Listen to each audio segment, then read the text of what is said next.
Olá, meu caro telespectador. Meu nome é Giancarlo, sou professor e estamos aqui para mais uma aula de análise de dados. Na verdade, essa aula aqui é sobre análise de imagens, beleza? E a gente tem mais uma vez um case interessante para a gente estar trabalhando, mas não somente isso. Vai ser passada aqui uma introdução ao raciocínio de análise de imagens, que é o que é mais importante dessa aula, beleza? Além das aplicabilidades que tem esses tipos de biblioteca e que segmentos que se trabalham com isso aí. Além disso, terá um case. Esse case vai ser um case de correção, de como são corrigidos gabaritos, assim como aqueles gabaritos de provas do Enem, provas que são múltipla escolha fornecida pelas redes de ensino, né, do globo inteiro, do mundo inteiro, como um método mais fácil para corrigir. Então, vamos lá então. Nessa aula, o que se sugere é que se utilize algumas bibliotecas para reconhecimento de imagem e bibliotecas relacionadas com identificação de imagem também. Reconhecimento é uma coisa, identificação é outra. A tecnologia OCR é o reconhecimento óptico de caracteres. O Google hoje fornece tecnologias voltadas para isso. Tem o Tesseract, que é uma biblioteca muito famosa, que é voltada para isso também. E tem também algumas bibliotecas gráficas, né, que a gente trabalha com questões de correção gráfica para melhorar a nitidez, questões relacionadas com tamanho das imagens, bem como outras questões. Mas as duas principais bibliotecas que eu indico para estar podendo visualizar com melhor facilidade como que se trabalha com isso, são as libs, né, as bibliotecas OpenCV, de Python, e Pillow também é comumente chamada de PIL, né? E agora eu vou falar para você aqui as aplicabilidades, que é o que é mais importante em torno desses módulos e pacotes. Bom, as primeiras coisas que a gente vê que são fáceis de serem realizadas com essas libs são questões de conversão de tipos de imagem. As imagens, elas têm formatos diferentes. A gente tem o formato JPG, a gente tem o formato PNG, a gente tem GIFs, a gente tem diversos formatos de imagem que antes de virar vídeos, né, os vídeos são imagens. A diferença é que essas imagens elas estão em data frame, em frames diferentes. Um conjunto de frames é que gera o vídeo para a gente poder visualizar. A partir de 35 vezes que uma imagem em movimento, vamos assim dizer, é repetida ou é passada, a gente não tem perceptibilidade visual para perceber que aquilo tem uma trava. Ou seja, a partir de 35 frames, a partir de 35 imagens, o olho humano não consegue perceber a diferença. Se está passando 35, 50, 60 imagens ou mais dentro daquilo que está sendo visualizado. Então a gente consegue fazer conversão de tipo de imagem, a gente consegue fazer correções visuais, a gente consegue retirar fundo, a gente consegue também realizar operações de anti-aliasing, que é para correção de gama, correção de textura, correção de brilho, bem como outros tipos de correção. E modificações também, né? A gente consegue fazer uma imagem ficar preto e branco, a gente consegue fazer uma imagem ficar com outro tipo de escala de cor, a gente consegue inverter cores, ter aquelas cores que ficam parecendo de revelação, enfim, modificações desse tipo, né? Modificações em termos de temperatura quente, temperatura fria, e a gente poder mudar os aspectos visuais aí, em questões de cores das imagens também. Além disso, a gente consegue fazer operações de tamanho. Essas operações de tamanho aqui, eu acredito que seja uma das partes, das funções da biblioteca que são mais utilizadas pelos sites online atualmente, porque a gente trabalha muito pensando em performance. Então, o resize ajuda a gente a ter um alto índice de compartilhamento, uma vez que a gente reduz o tamanho das imagens para elas poderem ser compartilhadas melhor e também não sobrecarregar a largura de banda do servidor que está sendo fornecendo essa imagem. Além disso, nós temos operações de join, operações de junção, operações de corte de imagem também e de divisão de imagem. Essa biblioteca mesmo de divisão de imagem, a gente já consegue fazer muitas questões, tem muita utilidade tem no Instagram, por exemplo, para você dividir uma imagem maior em vários pedaços e fazer uma postagem bem bonita, coisas desse tipo. E a gente tem também operações com rotação. As operações com rotação é a gente poder girar uma imagem, né? Rotacionar ela. E às vezes a gente pode fazer até uma animação de uma imagem apenas girando ela 360 graus. Quando a gente consegue unir esses conceitos, a gente consegue ter um resultado melhor. Inclusive as operações de junção ou então as operações de junção, a gente já consegue fazer com que tirar várias fotos, por exemplo, e juntar essas fotos, a gente já consegue fazer o 360 graus.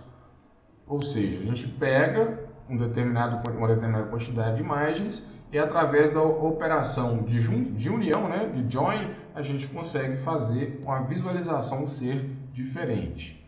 Além disso, tem um dos que são um dos mais úteis para diversos segmentos, principalmente no que tange a controle de qualidade. Tem um produto que está passando em uma determinada esteira e esse produto ele deve ser descartado se ele não tiver uma característica visual tal. Isso aí a gente chama de template matching. Ou seja, o template matching nada mais é do que pegar um padrão e comparar esse padrão. Se o padrão de qualidade de uma empresa é que determinado tipo de produto esteja na cor verde, que quer dizer que ele está bom, ou se ele estiver na cor, uma cor, seja uma cor qualquer, vou colocar aí uma fruta, né? Uma fruta, se ela está madura, ela tem uma cor, se ela está podre, ela tem outra. Se nós temos a identificação da imagem da fruta boa e nós temos a identificação da imagem da fruta ruim, a gente apenas tem que fazer o template matching, a gente precisa fazer o encontro do template que a gente deseja, ou seja, a gente tem que encontrar o padrão da fruta boa e fazer com que, né, as operações de automação, obviamente, descartem as frutas ruins. Então essa que é a utilidade do template matching. Além disso, as bibliotecas de imagem nos ajudam a criar treinos e melhora de acurácia, ou seja, os treinos servem para a gente poder pegar um determinado tipo de imagem e fazer uma cognição lógica sobre que aquilo é uma imagem, e a gente consegue, é um padrão, né? Então, se eu tenho uma biblioteca mostrando para uma lógica que existe um determinado padrão, a gente passa a aumentar a capacidade de identificar esse padrão. Ou seja, primeiro a gente treina uma máquina para que ela identifique que um gato é um gato. Beleza, depois que a gente mostrou 1000 vezes um gato para uma máquina, se essa máquina tirar uma foto de um objeto ou de um gato, ela vai identificar isso com uma determinada precisão. A partir do momento que eu ensinei para a máquina 2000 vezes o que é um gato, ela tem maior acurácia e capacidade de identificar que aquilo é um gato. Isso vale para qualquer tipo de padrão, seja de animal, seja de objeto, né? Seja de qualquer tipo de imagem. Então, essa que é a lógica do treino. Se treina mostrando, né, vários daquele tipo e depois, quando se analisa um que não é daquele tipo ou que é daquele tipo, consegue identificar, consegue ter uma acurácia melhor. E também é uma biblioteca que nos ajuda muito com questões de design programatical, ou seja, a gente consegue criar imagem a partir de código. Isso aqui é muito útil, desde que operações simples da gente poder escrever texto em uma imagem, ou se a gente tem uma grande quantidade de imagens e escrever texto nisso, a gente tem uma facilidade muito grande utilizando bibliotecas de imagem. Um exemplo que há muitos anos me ajudou consideravelmente foi que houve um congresso, e nesse congresso tinha 1000 pessoas participando dele e havia sido emitidos 1000 certificados e precisava colocar nesses certificados lá uma palavra específica, um texto específico, e isso ia ter que repetir em cada imagem. Então você para imaginar o que é você ter que abrir no Photoshop 1000 imagens para poder escrever um determinado texto em um determinado ponto que é igual. A gente tem então um ganho de tempo considerável a partir do momento que a gente domina técnicas de design programatical, beleza? Legal. Para né, essa aula ficar um pouquinho mais interessante, tem um case aqui e uma partezinha para a gente poder sempre ficar na reflexão do que precisa para a gente poder fazer algo mais legal e ter uma melhor entrega de valor. No caso do case aqui hoje, a gente tem, neste case será demonstrado o princípio de correção de gabaritos de provas do GENEM. Eu chamei de GENEM aqui, mas é só para, né, não utilizar a nomenclatura do Enem, né? Porque o Enem é uma prova que tem a nível nacional e as pessoas muitas vezes ficam curiosas. Você fala, olha, como é que é corrigido o Enem? O Enem é corrigido através de uma máquina e uma automatização, no qual o gabarito é inserido nessa máquina. Essa máquina consegue verificar quais são os pontos que estão com o pontinho e se esse ponto está correto em relação àquela questão.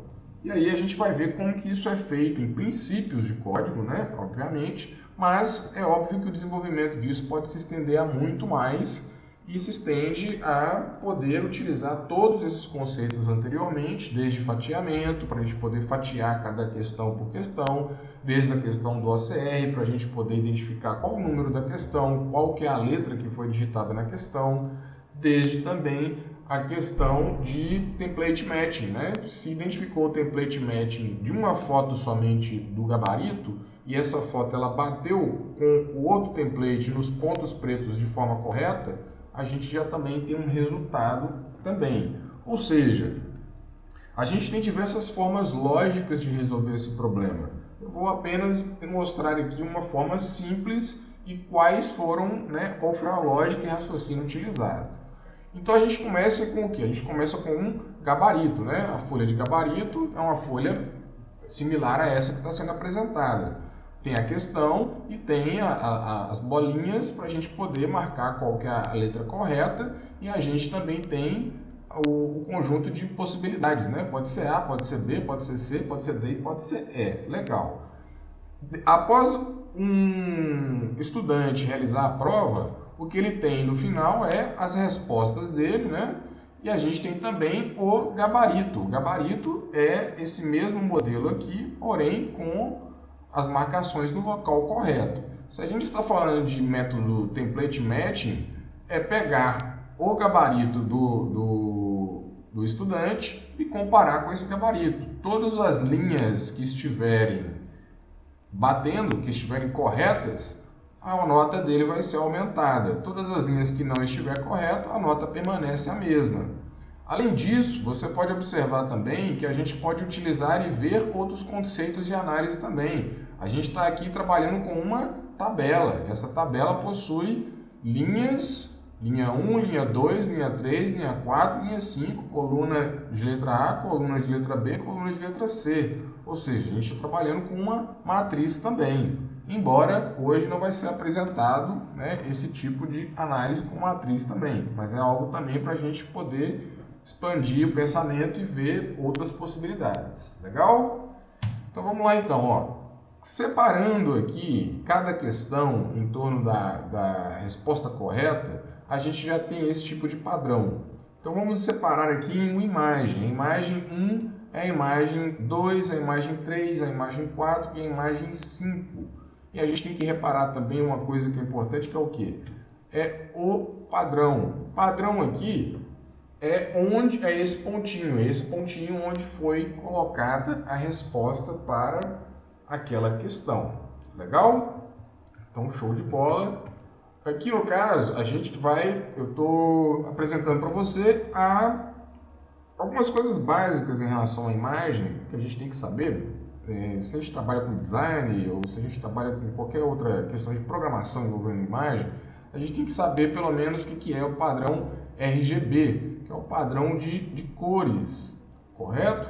Depois dá uma pesquisadinha para entender o que é o padrão RGB, mas são códigos que correspondem a cores. A gente possui 3 códigos ali como base para a gente ter uma cor final, legal? Além disso, tem aqui, ó, a biblioteca Pillow, que vai ser utilizada hoje.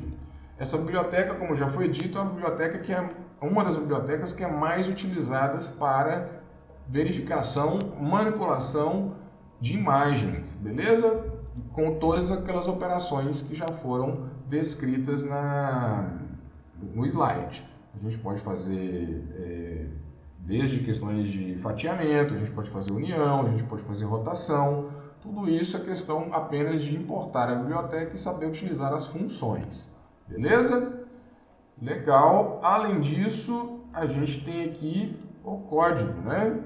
Então, olha só. Além da biblioteca Pil, ou Pillow, que a gente está importando apenas a função de imagem, a gente tem o Pytheract, o PyTesseract, né? O PyTesseract, que é uma biblioteca de Python para a utilização do Tesseract, que a gente vai utilizar aqui para fazer o reconhecimento do texto que está na imagem. Legal? Além disso, olha, foi feito aqui uma pasta, e essa pasta aqui possui as imagens que vão ser utilizadas. Então, tem o gabarito de respostas aqui, ó. Esse é o gabarito de respostas. Esse é o padrão do gabarito, né? O gabarito limpo. E aqui tem as respostas para cada questão. Só que repare uma coisa, essas questões aqui, ó, elas não estão com a bolinha. Foi retirado a bolinha. Por quê? No momento de reconhecimento de caracteres, pode acontecer muitas vezes de identificar a bolinha com uma letra. E essa identificação comprometer a identificação da letra que está dentro. Portanto, eu tirei as bolinhas aqui, fiz isso de forma manual, né? Mas também isso pode ser feito através de template matching. Identificou no padrão onde está a bolinha, retirou a bolinha. E também pode ser feito através do crop, né? Da operação de retirada, de cortar. A gente pode também fazer a retirada dessas bolinhas aqui também por meio de código. Não vai ser apresentado aqui porque é apenas a lógica fundamental de raciocínio, né? O início de um programa, o início de um desenvolvimento. Além disso, nós temos uma área que trabalha muito com essa questão de reconhecimento óbvio de caracteres, que é a área de gestão documental. A área de gestão documental é uma área que ela está muito ligada, por incrível que pareça, com questões de aluguel de salas, aluguel de imóvel, ou seja, isso tem valor de imóvel. Por quê? Porque muitas vezes você chega em uma empresa, essa empresa ela possui um aluguel de R$1.000, vamos colocar, e ela possui 5 salas, ou seja, cada sala dessa custa R$200 de aluguel. Só que no momento que chega, que aparece um profissional que oferece serviço de gestão documental, essa empresa ela pode deixar de utilizar uma sala para armazenar documentos e economizar R$200 no aluguel. Quando a gente fala isso em relação ao aluguel de R$1.000, é uma coisa, mas quando a gente fala de uma empresa que gasta R$10.000 com aluguel por causa de um ponto bom, a gente já está falando de uma economia de 10 mil por ano, 12 mil, 20 mil ou até mais do que isso.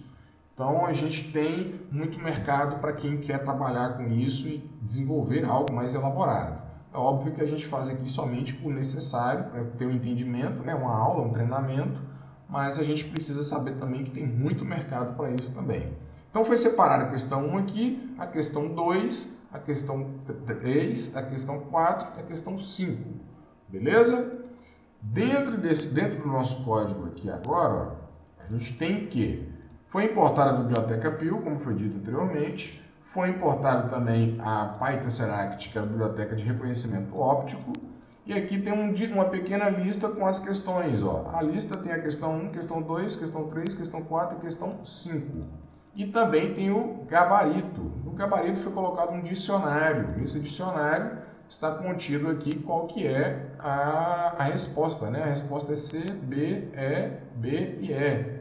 Nós temos então um gabarito que vai nos informar se essa resposta está correta ou não. Beleza? Foi colocado um print aqui apenas para dar um espaçamento, para a gente iniciar um código, e feito uma função aqui que é a operação.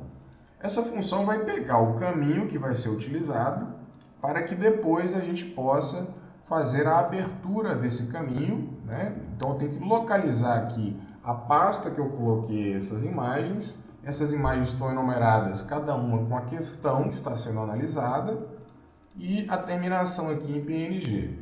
Depois a gente vai ter uma variável para armazenar o texto, a imagem que foi transformada em texto. Na verdade foi transformada em string, né? Essas strings viraram um texto. Então aqui a gente está chamando a função de image to string da biblioteca do PyTesseract. Legal?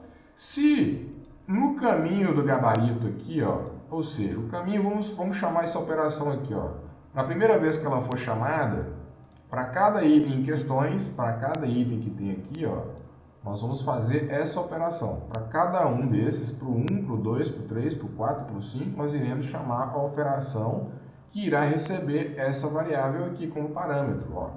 Com o parâmetro, então, na primeira vez que rodar o looping, né, que iniciar o looping, na verdade, nós iremos pegar o caminho 1. A gente pegou no caminho 1, a imagem vai receber aqui a abertura da pasta que está as imagens, o 1, que é o nome do caminho que está sendo usado como referência, como parâmetro, e a terminação aqui do padrão de imagem que vai ser analisado. Depois vai ser feita a retirada do texto dessa imagem e a gente vai fazer a verificação nesse momento aqui. Ó. Se o gabarito, né, se o caminho, se a questão número 1 aqui, se a chave, né, a chave da questão 1 aqui, acessada pelo dicionário, não estiver no texto, porque o texto vai reconhecer o quê? O texto vai reconhecer todas as imagens. O texto vai fazer o reconhecimento, todas as imagens não, o texto vai fazer o reconhecimento de tudo aqui. A única coisa que o texto que não é reconhecido no texto é o quê? É o ponto que foi marcado. Então a gente tem que verificar aqui o princípio da exclusão. É o que está ausente é que está certo. Se estiver presente, quer dizer que está errado. Então, se a gente não consegue reconhecer aqui uma letra aqui, é essa letra aqui que é a letra que deve ser analisada se está correta. Certo? Legal. Então, a gente já tem aí apenas uma mensagem imprimindo aqui para informar que a questão está correta e a gente tem um contador aqui para acessar, né, via variável global nota e adicionar aqui o valor da nota aqui. E aí a gente tem a impressão aqui se essa nota aqui está certa ou está errada. Vamos executar esse código aqui para a gente, né, ver como que fica. Lembrando que a instalação da biblioteca é muito simples. Pip install PyTesseract e pip install Pil, para a gente fazer a instalação dentro do ambiente que já foi visto também em outra aula como é que a gente faz. Certo? Então vamos executar esse código. Questão 1 está correta, questão 2 está correta, questão 3 está correta, questão 4, 5 está correta. A nota final é 5. E é assim que é corrigido as provas múltipla escolha, de forma automatizada. Então a gente tem que usar a criatividade para pensar nas soluções que a gente pode ter. A partir do momento que a gente está trabalhando com imagem, a gente já tem uma ferramenta extremamente poderosa que é a câmera, né? Então, se você quiser fazer um aplicativo que tire uma foto de um gabarito e dê a resposta se esse gabarito está correto, isso é possível? Isso é possível, mas existem diversas formas lógicas de você chegar nesse resultado. Como eu disse, a gente pode utilizar matriz, a gente pode utilizar template match, a gente pode utilizar o princípio da exclusão também, a gente pode também utilizar a questão do reconhecimento óbvio de caractere e fazer aí esse produto e essa entrega de valor. Legal? Espero que você tenha gostado da aula de hoje. Realmente é somente fundamentos bem simples, mas é porque a gente deseja aí que você utilize a sua mente, sua cabeça para estar buscando novos horizontes e fazer o seu próprio desenvolvimento nesse tipo de produto ou qualquer outro que a gente tem aí no nosso treinamento. Legal? Um grande abraço. Tchau, tchau.